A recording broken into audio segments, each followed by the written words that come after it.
All right, everybody, welcome back to the Infinite Gold Podcast. This is your show host, Bree and Anthony Goldner. Guys, we've got a little over 40 episodes now recorded and that are live. Hello, that's amazing. Woo! Most people fall off at 20, but hey, we're going strong. In our podcast, we like to discuss off of the infinity model, which we coach, the 4 pillars of life, your personal mindset, your professional, your vitality, and your community. Today, we are going to dive into your personal mindset with our special guest, Jamie Quisumbing. She has been in the healthcare marketing for over 15 years and has recently transitioned into her coaching in the last couple of years. Jamie, welcome. Thank you so much for having me. So we like to start off. Yeah, thank you. We like to start off our shows with giving you the floor. Give us a 3 to 4 minute speech as to who you are, where you're coming from, and what brought you here today. Yeah, so I am a native in Colorado, and I am a mom of 2. I've been married for coming up on 13 years, and That magic 13 number. Yeah. For those that know, it's pretty special. Yes. So yeah, I mean, my experience in healthcare marketing is pretty vast, and I am really excited about being able to dive deeper into heart issues and life issues to help more women and connect with people on a heart level, because I think it's just needed and necessary. 100%. So yeah, there's a number of things that I'm super passionate about. I'm excited kicking off my coaching career, because it's something that I really struggled whether or not I was worth it. And I don't know if that's going to make sense, but whether or not I could pull it off, or if I had anything of value to give and share, because I'm being passionate with women specifically. There's a lot of, I don't know if negative stereotypes, or things that we've dealt with, things that I've personally dealt with, a lot of trauma, and I really struggled with believing in myself in order to be able to raise my hand and say I can help. And I finally reached that point where I'm ready, and I know I can. You are. You are. You already are. I see it in your face. You have like this special glow about you that I just see now that shines brighter than the day that I met you. You are not the same person that you were when I met you a year ago.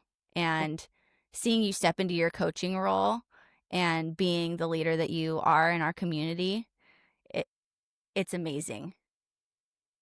Thanks. And I'm proud of you. Thanks. So let's dive deep into that one right there. You mentioned that it was almost kind of like a light switch. It was almost something that flipped on, that like told you and that you knew and you felt that you were capable and worthy of it. What was that? And for our listeners that maybe they're in your shoes a year or 2 ago and they're just not sure. So I think there hasn't been like one specific switch. It's been a lot of micro steps and micro decisions, micro commitments. And I've gotten this transformational snowball that has started, because I am definitely not the same person who I was last year. But thinking about that even more, I just celebrated 2 years of sobriety from alcohol. Yes. Like I'm not the same person I was 2 years ago. I'm not the same person I was 5 years ago, 10 years ago. Like thinking about that, it's exciting to be able to own that. And I think that's what I'm stepping into is just owning it. And instead of running away from the things that I was ashamed of, or the things that had happened to me, and trying to kind of push those down and hide from them, I'm embracing them now. And so I'm embracing them because I'm realizing that a lot of my message comes from my mess. Like we've a lot of us have heard that. And a lot of the medicine that I've experienced healing from comes from pain, and it comes from the dark side that you don't necessarily want to press into. And it's a lot easier to numb and run from it than it is to face it and deal with it, to be able to come out on the other side. It's not easy. Not easy. I love that. And one of the things you kind of mentioned is coming out from that. And a lot of a saying that we love is you coach your prior 5 years ago self. Like that's who you coach, and that's who you have that passion and that drive to help out. And you've mentioned that prior to us jumping on here was that you really have a passion and a love for helping women that may be experiencing trauma now or have experienced trauma in the past, and helping them through those. What are some of those things that you do with women that are maybe experiencing trauma now or they did prior? So I've thought a lot about that, and I've thought a lot about how I want to help people, because it's like Dr. Greg Kimball in The Final Percent says, like, if you're going to go there, if you're going to have the cojones to go there, you have to be there. Yes. And I've realized, like, I can go into dark places. I can sit with people in really dark things, but I've struggled in the past. I've struggled from staying there. Like I would go there, be there, and then stay there and be stuck there. And for me, I had to really change my way of thinking and the internal dialogue to, well, that's because it's comfortable. And Yes. and his mom, which I have to shout out because she's a freaking she's magic. But she She's challenged me, awesome. and she said, I have to challenge that and ask you to reframe it to, it's familiar. The pain is familiar. The darkness is familiar, but you're not comfortable with it. And so, No. and so step out of it. Like, just because it's familiar doesn't mean, like, that's not the woman I want to be. And that's the thing that I'm realizing with the women who are still struggling in the darkness in the moment, is they just need somebody to be able to see them and sit with them, not necessarily like fix it or offer this solution of, you need to do this 6-step process or ABC and then it'll get better, like he'll stop hitting you, or like, you'll be safe, or you're not going to be addicted anymore. It's not that as much as it is having somebody to know that they're not alone. And I'm seeing a lot of progress with the gals that I've talked to and have worked with already. Not all of them, but some, and most of them. But it's encouraging for me to think back to those moments when I was in the darkness and when I felt most alone. What did I need? And what did I want most? And it wasn't a lecture about how I'm being a crappy mom, and it wasn't a lecture about how, you just need to get up and get to the gym and, put Starbucks down and put a protein shake in. It wasn't that. It was, I see you, I hear you, you're not alone. Making them feel seen. You're like, I get it. I feel you. And not staying there. So going back to what I said is, it's really important for me, knowing that I can go there, to intentionally not stay there, because it might feel familiar, but it's not who I am anymore. So therefore I'm able to bring my light and the glow that you mentioned. I'm able to bring that and just shine it a little bit into their situation or their limiting beliefs, and just say, what if there was a way out? What if your life could look different and you weren't addicted and you weren't sabotaging all of these relationships or hurting yourself or all of whatever it is, like challenging the limiting beliefs in a really loving way. Oh, I love that you're challenging the limiting beliefs in a loving way rather than challenging them in a more you say, not like criticizing that in a way, and making you feel bad about it. It's like, okay, we felt this, we're challenging it now, but we want better for ourselves because we deserve better. Yeah. And there's a time and a place, and I'll be honest, I'm still figuring that out in when to turn the volume up and be like, bitch, sit down. We've had this conversation 5 times already, like, for real. But there's also a time and a place for me just to hold the space, because I've spent decades, plural, on doing the same thing over and over again, expecting a different result.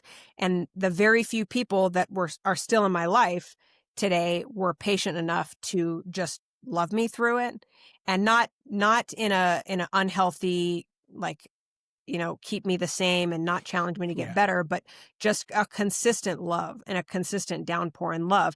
And that's something that I'm really curious how it's going to go, because and I think that's a case by case basis. Like when women are, and anybody is in a state of trauma, their fight or flight system is already up. Like they're on defense, their cortisol's high, they're already like that. Mm-hmm. And so it's been interesting to see and watch myself communicate with them, almost like I'm having an out of body experience, Mm-hmm. observing myself in these conversations. So let me ask you this, because I really liked how you were talking about how they come up with their defenses. When that happens, where do you meet them? Like, how do you get them to disarm this wall that they're putting up with you? That's a great question. I think the thing that is most helpful is when, and I've tested this a lot, but when I'm challenging a belief, or I'm pushing up against, yeah, but what if it didn't look like that? What if you made a different decision?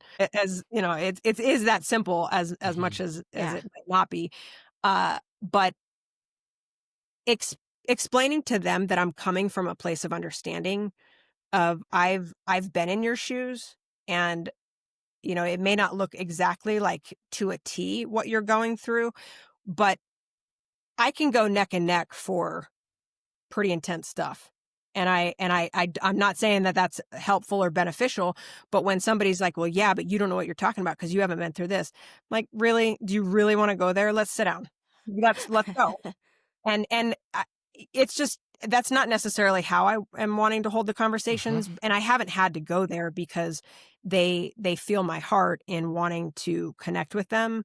But as soon as they see that, like, oh shit, she's been through it too. This is that bad neighborhood, like this horror house that I'm living in. She's been through that. And then I'm able to say, like, hey, instead of going down the hallway past the 5 monsters in the 6 bedroom, like, let's go out the back door.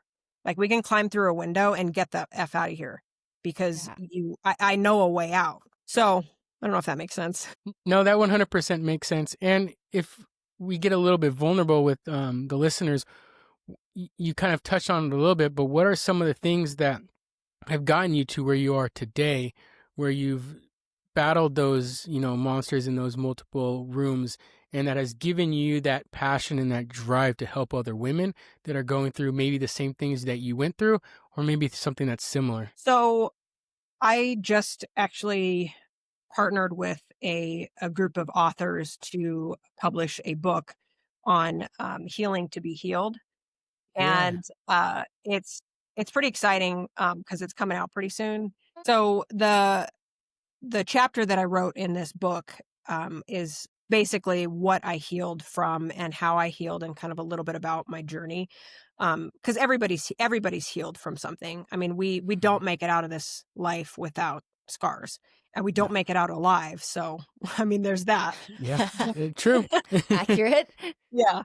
So, so everybody has something, and we have a process that we need to learn how to heal. And with what I shared in this book is about self-harm, and when self-harm stepped into my life, and how that became a coping mechanism, and kind of what role that took in my life. And then I do challenge the reader to think about the way that they view self-harm, and the way that they communicate with people who are either currently engaging or have engaged in the past. And so it was incredibly healing to just have that conversation and put that out there. And then, I mean, quite honestly, there's a lot to list as far as the things that I've been through. Another thing I haven't really talked about is some sexual abuse that happened as an infant, a preteen, and a young adult. And so, statistically though, that's something that a lot more people have gone through than we'd like to admit. And I just, it's taken me this long to be able to get comfortable enough to say I've been through it, and how I've gotten through it.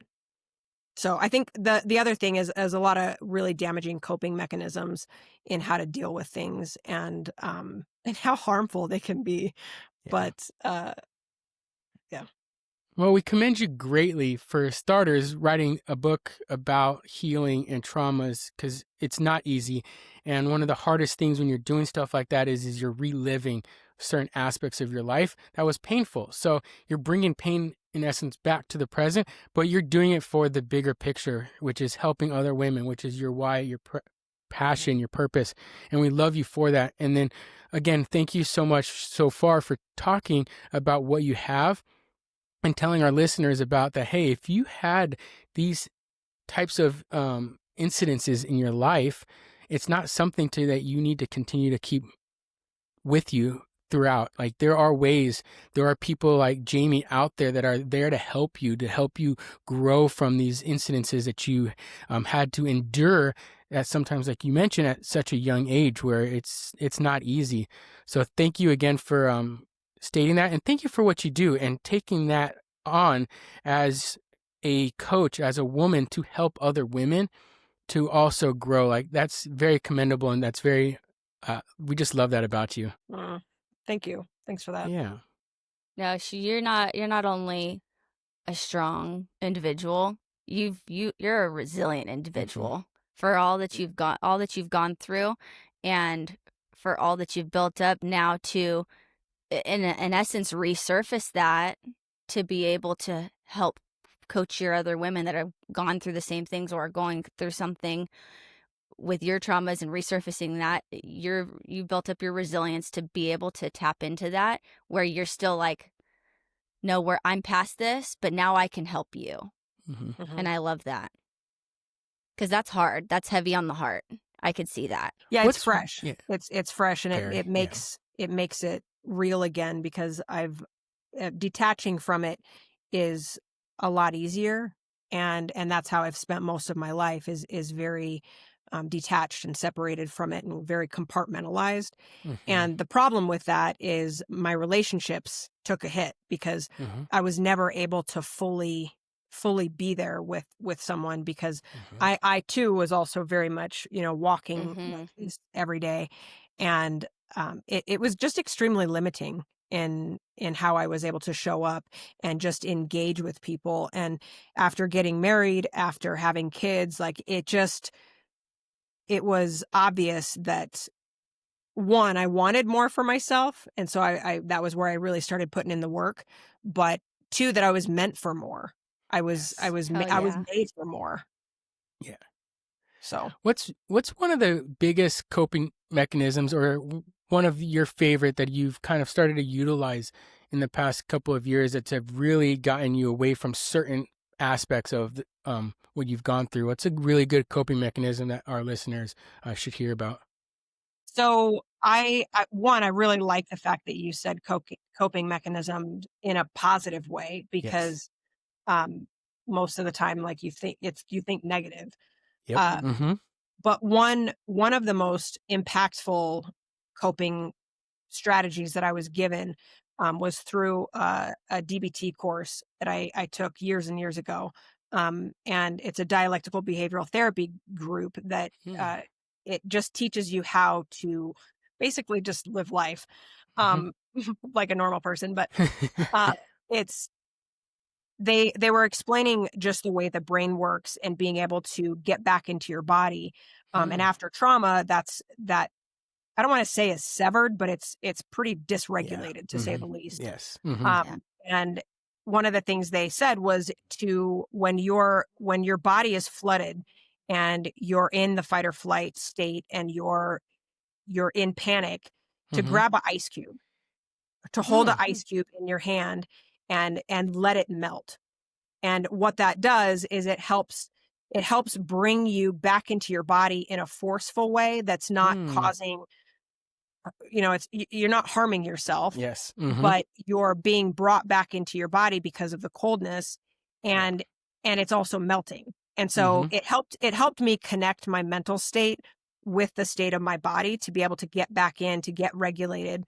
And then I also, they introduced the idea of biting into a lemon for the same thing of that tart really Yeah. intense flavor that's really uncomfortable and you're kind of squirmish, but to then bite into a lemon and it just snaps you back into your body. Like we're learning in the certification program, when you're able to get in touch and move yourself on the physiological side, it's the fastest way to change your state, change your mental state.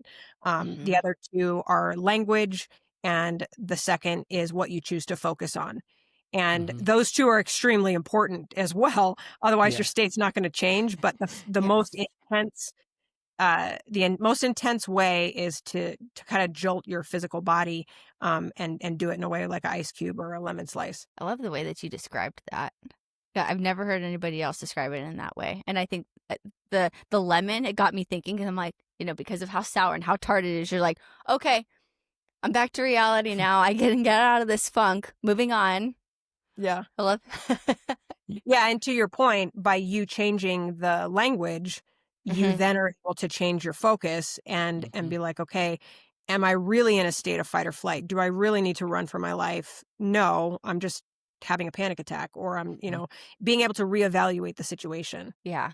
Yeah. And then making that quicker shift. Then, okay, what the heck do I do to get out of this? You're quickly like evaluating what's going on within yourself and how you need to get out of that funk that you're in, or whatever feels uncomfortable, so you can get to a more stabilized state.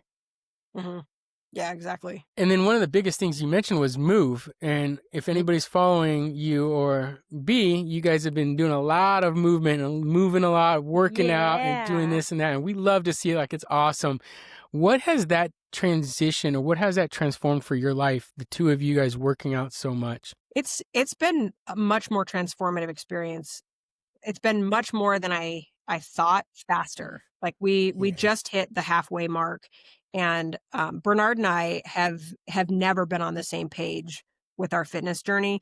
It's always been kind of this push-pull experience. Like I'm really into it, he's not, and then he's really into it, and I'm all about, the snacks. And so it's been really cool seeing us both like come in sync with each other and really be aligned and do this together. And we're watching our bodies transform. Like I'm seeing muscles in his girl. Yeah, they didn't. They've never been there. Like, or they were there the whole time, but I've never seen them. Like it's and vice versa. Like my body's changing, and what's been really great is to see the transformation start internally for me. Like because I've been healthy, I've been fit before, I've also been fat, but I'm noticing what it looks like to have the benefits of discipline in my everyday life, because I don't feel like going to the gym like 4 to 5 days out of the week. No, but I'm going. And it's made me realize how much of my life I've lived and based my decisions on how I feel. And how, because I'm doing that, how much I've missed out on. Like I've missed out on even for this transformation, 8 weeks transformation, like I've missed out on amazing biceps years ago because I didn't make myself go to the gym when I didn't feel like it. I was like, no, I've worked so hard. I just had a kid. I deserve the cake and the ice cream and the waffle and the bag. And it's like, well, yeah, you're going to miss out on having the biceps. And so it's been, I could talk all day about it. It's been awesome. Transformative. Well, let's double down on that. You said something that Bree and I talk about all the time, and I don't feel like it's talked about enough, is the difference between discipline and motivation. Yeah. Like, so many people are like, oh, I'll start motivated. I'll start when I'm motivated, or I'll start this, or once I'm motivated, things are going to happen. But it's not going to happen. How has that been a huge transition for you with this working out, of utilizing more discipline versus motivation? I think one of the things that clicked, it was a light bulb moment for sure, was when I saw the meme of the runner, because I was a runner. I stopped because of my neck, but when the consistent person is running, they win every time. And then you see the person who's like sprinting and then they stop, and then they sprint and then they stop. And for some reason at that moment in time, it hit, like the light went on, and I was like, no wonder I'm like running in circles, because I'm running solely based on how I feel. So my decisions are based on, well, again, if I got a good night's sleep, then I'll go running. If the kids didn't wake me up in the middle of the night, then I'll go running. And those are realistic factors, especially for women and moms. So you have to find a level of grace for it. But at the same time, you have to adjust your expectations too, because you're not gonna get the same results. And so going back to what you said about the motivation piece, it's made me really look at what I'm motivated by, and what that entails. Because if I'm waiting for motivation for me to start, I'm probably going to die. I'm going to die because the motivation will never come if you keep waiting for it. Right. And it's I mean, my life will pass me by. And I think that was where the light bulb moment was I don't want to wake up and my kids be 20, 30 years old and be like, oh crap, I never got around to that goal. Like, oh shucks, guys, sorry. Yeah.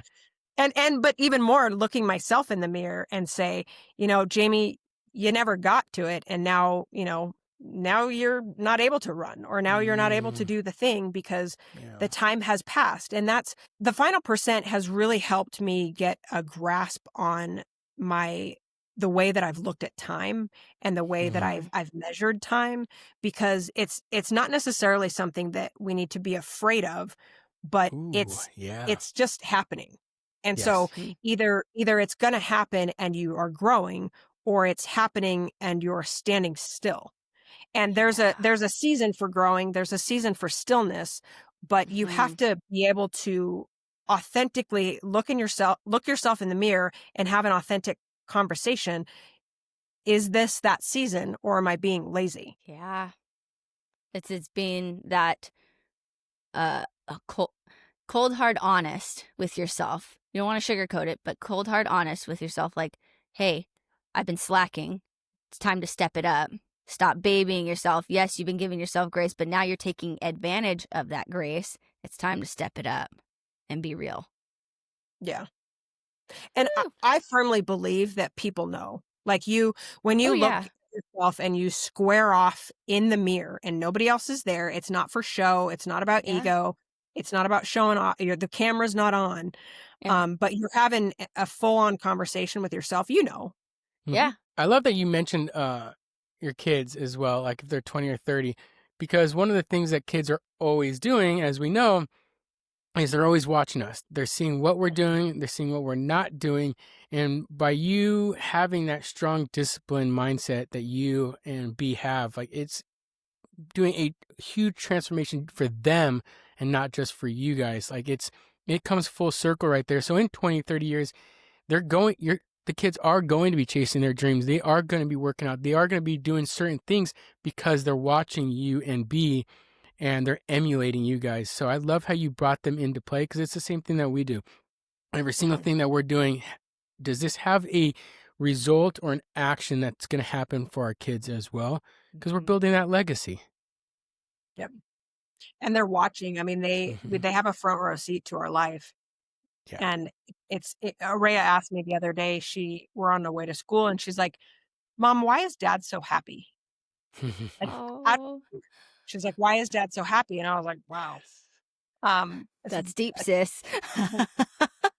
And I had to tell her, I was like, honey, he chooses to be happy every day. He chooses. Ooh, that is so good. He chooses to be happy. It's true. And fortunately, you mentioned it at the beginning of our call, it's as simple as that. Yeah. It's not something that's this huge scientific thing that we have to figure out. No, it's as simple as that. You have the right to choose how you want to live your life. You can live it sad. You can live it happy. You can live it angry. You can live it excited. You have that choice, and your actions will dictate how that happens. Yep. 100%. And that was where I really understood when I look back on my life, it's the actions that I took or the actions I chose not to take that I have to answer for. Mm-hmm. And I have to answer as to what the outcome was. Not like, oh, well, that day I was having a really hard day, so I didn't, like, none of that counts. And as much and as important and as feelings based as I am, like, I'm all about the feels.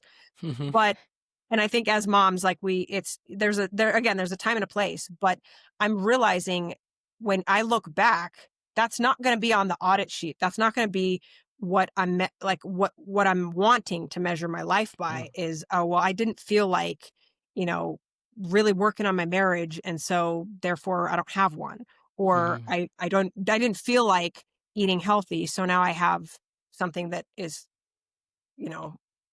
terminal, do you know what I mean? Like, and Yep. again, I know that's a very vague statement. So hopefully your listeners understand what I'm trying to say. It 100% makes sense. And then for the end of all of our calls, we like to leave our listeners with 3 golden nuggets that you think that they should hear and know about life and what they could possibly be going through right now. I'd say the first one is you're not alone. And whatever you're facing and dealing with, you're not alone. And if you don't have somebody to talk to about it, reach out to me, reach out to Bree and Anthony. If you're in California, go to their mastermind, jump on one of their calls. There are people that you can reach out to because you are not alone. The stuff that people are walking around with on a daily basis is heavy. And having people to link arms with is everything. So I would say that's the first and foremost is you're not alone. The second is it's not as hard as you think it is. The work is worth it. It is hard. So buckle up and get ready, Buttercup, because it's freaking hard, but it's not as hard as you're probably telling yourself it is. And making it out to be, and ask yourself, if you're not wanting to do the work, and if it is too hard, is staying the same worth the cost of putting in the work to actually change? Yeah. Right in the heart. And then the third one, one of the things that I'm really starting to embrace is having fun and seeing myself laugh again. I had somebody tell me, I've never seen you smile this much. And that hit me. And I want to be known for smiling. I want to be known for glowing and radiating positivity and not negativity and not a complaining entitlement attitude. I want to be known, and I want my kids to remember me smiling. I want my daughter to ask people, why is mom so happy? I love that. And that just made my day. That's how she sees her dad. What a gift that is. That's so cool. Yeah. No, that's awesome. Love all of those. Those were great. And again, one thing that we love about those is it's not the same thing every single time. And you're always getting 3 different golden nuggets that are going to help you with your life or whatever you could be going through at the time. And we just want to thank you for listening. Jamie, thank you for being on. Follow her on Instagram. Follow everything that she's doing. If you, like you mentioned, if you have any questions, concerns, if you're struggling, reach out to her. She'd love to help you out.